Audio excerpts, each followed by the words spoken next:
사랑하는 성도 여러분, 그리고 진리의 말씀을 사모하는 모든 분들께 주님의 이름으로 평안을 전합니다. 오늘 우리가 함께 나눌 이야기는 어쩌면 우리 신앙 여정의 가장 근본적인 질문일지도 모릅니다. 바로 우리는 어떻게 성경을 읽어야 하는가 하는 것입니다.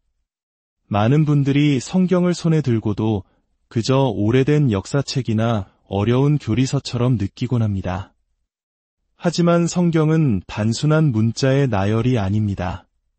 그 안에는 살아 숨쉬는 생명이 있고 우리를 향한 하나님의 뜨거운 심장이 고동치고 있습니다. 오늘 말씀을 듣기 전 잠시 시간을 내어 구독과 좋아요를 눌러주시면 이 은혜의 메시지가 더 많은 영혼에게 닿는 귀한 통로가 될 것입니다. 여러분의 작은 손길이 복음의 씨앗을 퍼뜨리는 위대한 사역에 동참하는 길임을 믿습니다. 함께 해주시는 모든 분들께 하나님의 축복이 가득하기를 기도합니다. 이제 성경이라는 거대한 보물 지도 속에서 어떻게 영원한 생명이신 예수 그리스도를 발견할 수 있는지 그 놀라운 여정을 함께 시작하겠습니다. 주님, 이 시간 당신의 말씀을 펼칩니다. 우리의 눈을 열어주시고 우리의 마음을 밝혀주시어 말씀 속에 감추어진 당신의 영광을 보게 하소서. 모든 영광을 주님께 올려드리며 예수님의 이름으로 기도합니다. 아멘. 요한복음 5장 39절에서 예수님께서는 이렇게 말씀하셨습니다. 너희가 성경에서 영생을 얻는 줄 생각하고 성경을 연구하거니와 이 성경이 곧 내게 대하여 증언하는 것이니라. 이 말씀은 정말 아름답고도 충격적인 선언입니다. 우리가 영원한 생명을 얻기 위해 파고드는 그 성경이 바로 예수님 한 분을 가리키고 있다는 사실입니다. 그렇습니다.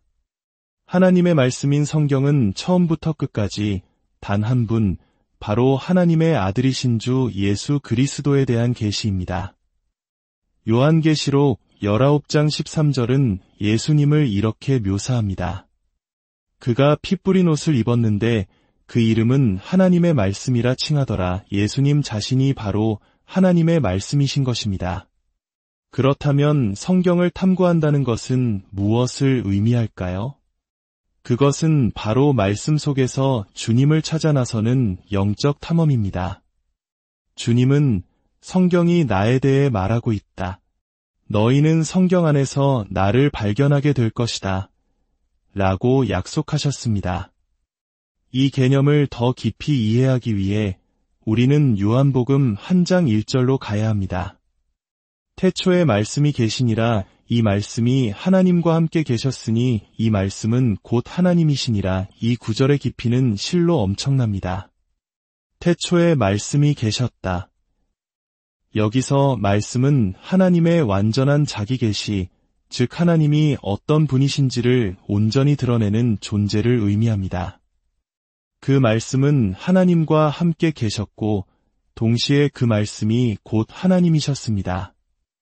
이 말씀이 바로 육신을 입고 우리에게 오신 예수 그리스도이십니다. 따라서 우리가 읽는 성경은 모든 비유와 상징, 그리고 모든 이야기 속에서 주님을 드러내는 계시의 책입니다. 성경을 통해 우리는 하나님의 마음을 보고 그분의 성품과 일하시는 방식을 깨닫게 됩니다. 물론 이런 질문을 하실 수 있습니다. 에서나 이스마엘의 족보, 혹은 바빌론이나 아시리아에 대한 이야기 속에서 어떻게 예수님을 발견할 수 있습니까? 좋은 질문입니다. 그것은 성경의 모든 구절이 직접적으로 예수라는 이름을 언급한다는 뜻이 아닙니다. 그것은 전체 그림, 즉 하나님께서 한 민족을 어떻게 다루셨는지, 왜 족보가 중요한지, 왜 하나님께서 바빌론을 들어 이스라엘을 징계하시고 또 그들을 학대한 바빌론을 심판하셨는지를 통해 하나님의 마음과 성품, 그분의 공의와 사랑을 발견한다는 의미입니다. 성경을 읽으며 우리는 그분의 고통과 기쁨을 함께 느낄 수 있습니다. 그분이 슬퍼하실 때, 그분이 미소 지으실 때를 볼 수 있습니다. 요한복음 6장에서 수많은 제자들이 내 살을 먹고 내 피를 마셔야 한다. 는 예수님의 말씀을 이해하지 못하고 떠나갔을 때 예수님께서 남은 제자들에게 물으십니다. 너희도 가려느냐? 이 짧은 질문 속에서 우리는 사랑하는 이들이 떠나갈 때 느끼시는 주님의 아픔과 그 마음을 엿볼 수 있습니다. 성경을 반복해서 읽을수록 마치 겹겹이 쌓인 베일이 하나씩 벗겨지듯 그 안에 계신 예수님을 더욱 선명하게 보게 됩니다.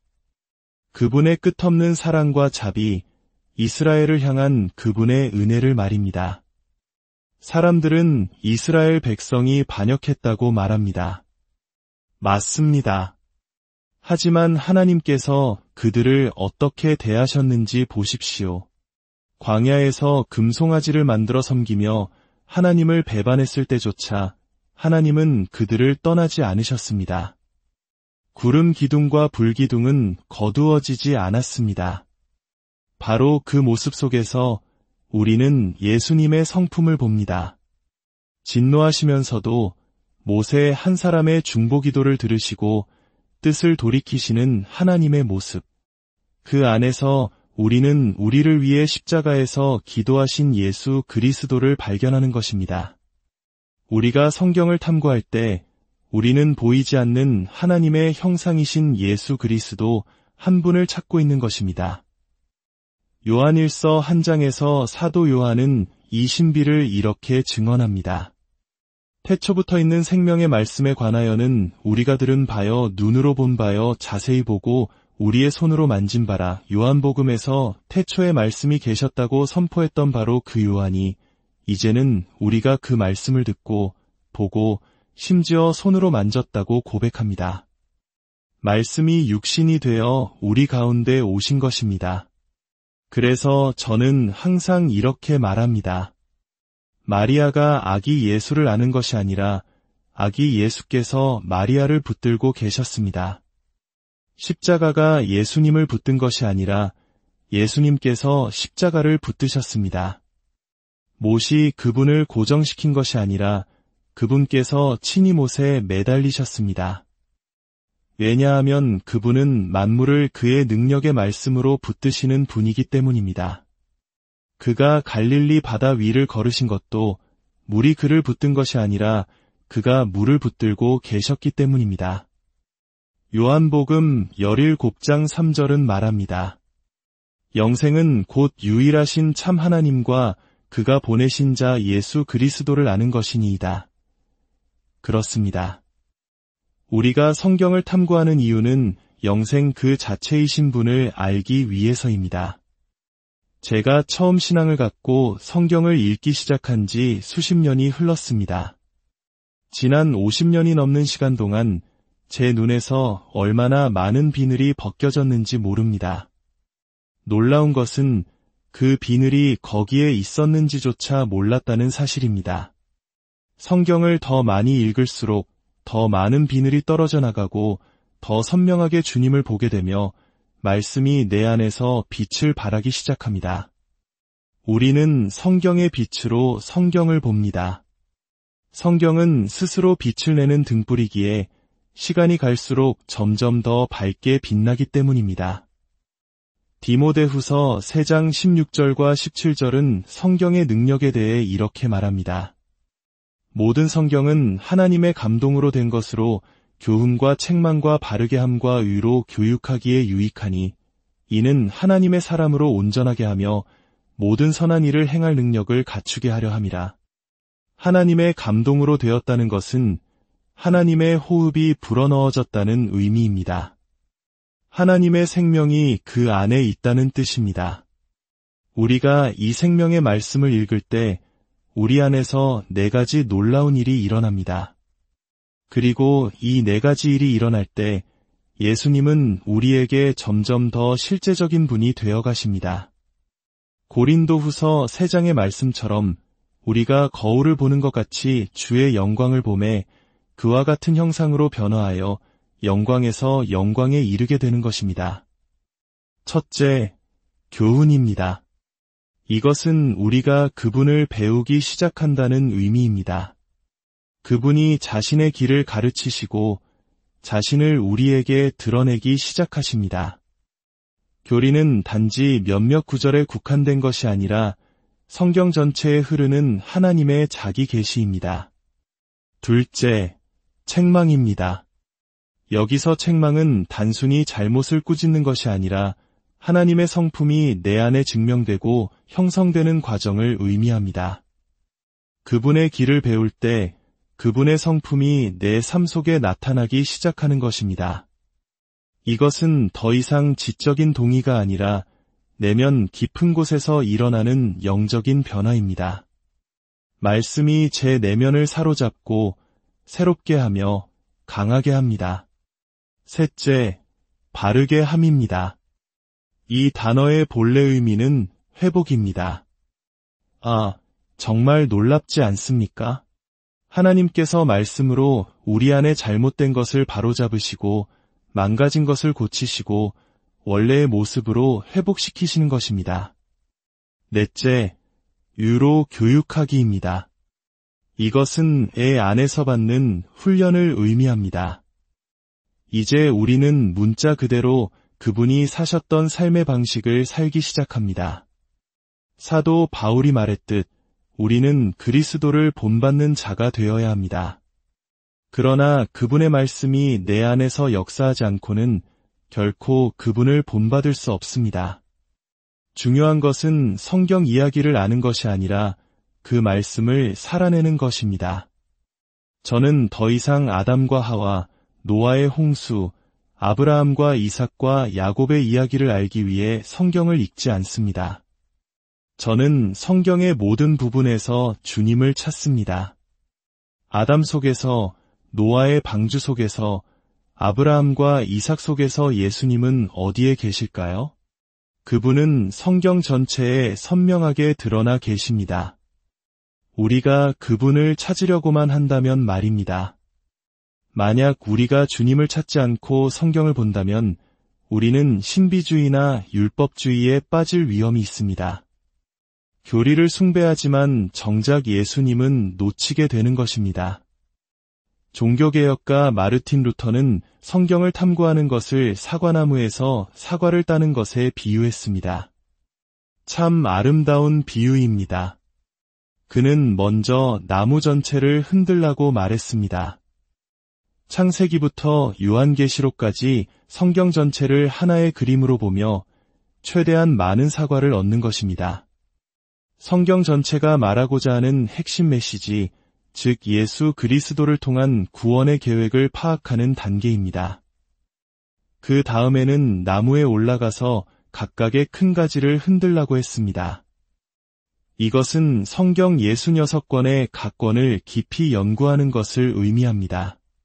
창세기에는 어떤 사과가 숨겨져 있는지, 이사야서에는 어떤 열매가 있는지 발견하는 것입니다. 그리고 마지막으로 각각의 작은 가지들을 흔들어야 한다고 했습니다. 이것은 각 장, 각 구절을 세밀하게 살펴보는 것입니다. 이 과정은 평생이 걸릴 것입니다. 사랑하는 여러분, 오늘 여러분이 성경책을 한 권 들고 있다면 여러분은 그것을 알든 모르든 엄청난 부자입니다. 여러분은 보물 상자를 가지고 있는 것입니다. 이제 그 안에서 보물이신 주님을 찾아야 합니다. 구원의 아치는 두 개의 기둥 위에 서 있습니다. 첫 번째 기둥은 십자가의 사역입니다. 우리는 성경 속에서 우리를 구원하기 위해 그분이 행하신 모든 것을 찾아야 합니다. 두 번째 기둥은 하나님의 약속과 계명입니다. 우리는 순종을 통해 주어지는 그분의 약속들을 붙들어야 합니다. 구원자이신 예수님과 주인이신 예수님, 둘 다 필요합니다. 구원은 받기 원하지만 순종은 하지 않으려는 사람들이 많습니다. 하지만 모든 약속에는 순종이라는 책임이 따릅니다. 이 두 기둥이 만날 때 우리 삶에는 놀라운 빛이 임하게 됩니다. 위대한 부흥사였던 빌리 그레이엄 목사님은 노년에 주로 무엇을 하시냐는 질문에 이렇게 답했다고 합니다. 저는 그저 성경을 읽고 또 읽을 뿐입니다. 그가 전 세계를 뒤흔들 수 있었던 힘은 언제나 하나님의 말씀을 높이 들었기 때문입니다. 이제 말씀을 마칩니다. 5. 사랑하는 주님, 오늘 이 말씀을 들은 모든 이들의 눈을 열어주시어 주의 말씀에서 놀라운 것들을 보게 하소서. 당신의 빛이 말씀을 통해 그들의 삶을 비추게 하소서. 우리 중 누구도 주님께서 이 땅에서 우리를 위해 예비하신 풍성함을 놓치지 않게 하소서.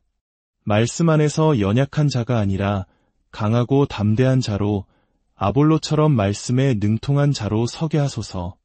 우리 각자의 마음의 말씀에 대한 거룩한 갈망과 배고픔을 심어주시어 평생토록 주님을 알아가는 기쁨을 누리게 하소서.